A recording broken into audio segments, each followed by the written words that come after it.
ಅಂತಾರಾಜ್ಯ ಕಳ್ಳತನ ಪ್ರಕರಣಕ್ಕೆ ಸಂಬಂಧಿಸಿದಂತೆ 4 ಆರೋಪಿಗಳನ್ನು ಪುತ್ತೂರು ಗ್ರಾಮಾಂತರ ಪೊಲೀಸರು ಕಾರ್ಯಾಚರಣೆ ನಡೆಸಿ ಬಂಧಿಸಿದ್ದಾರೆ.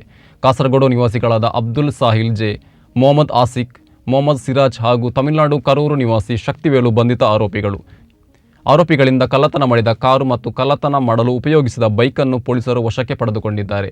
ವಿಚಾರಣೆ ವೇಳೆ ಆರೋಪಿಗಳು ಕಾರನ್ನು ಕಳವು ಮಾಡಿ ಕೇರಳಕ್ಕೆ ತೆಗೆದುಕೊಂಡು ಹೋಗಿ ಕೇರಳದಿಂದ ತಮಿಳುನಾಡಿನಲ್ಲಿ ಮಾರಾಟ ಮಾಡಿದ್ದು, ತಮಿಳುನಾಡಿನಲ್ಲಿ ಸದರಿ ವಾಹನವನ್ನು ಆಂಬ್ಯುಲೆನ್ಸ್ ಆಗಿ ಪರಿವರ್ತಿಸಿರುವುದಾಗಿ ತಿಳಿದುಬಂದಿದೆ. ಆರೋಪಿಗಳ ವಿರುದ್ಧ ಬದಿಯಡ್ಕ ಪೊಲೀಸ್ ಠಾಣೆ, ವಿದ್ಯಾನಗರ ಪೊಲೀಸ್ ಠಾಣೆಗಳಲ್ಲಿ ಕಳ್ಳತನ ಪ್ರಕರಣಗಳು ದಾಖಲಾಗಿದೆ ಎಂದು ಪೊಲೀಸರು ಮಾಹಿತಿ ನೀಡಿದ್ದಾರೆ. ಆರೋಪಿಗಳನ್ನು ನ್ಯಾಯಾಲಯಕ್ಕೆ ಹಾಜರುಪಡಿಸಲಾಗಿದ್ದು, ನ್ಯಾಯಾಲಯವು ನ್ಯಾಯಾಂಗ ಬಂಧನ ವಿಧಿಸಿದೆ.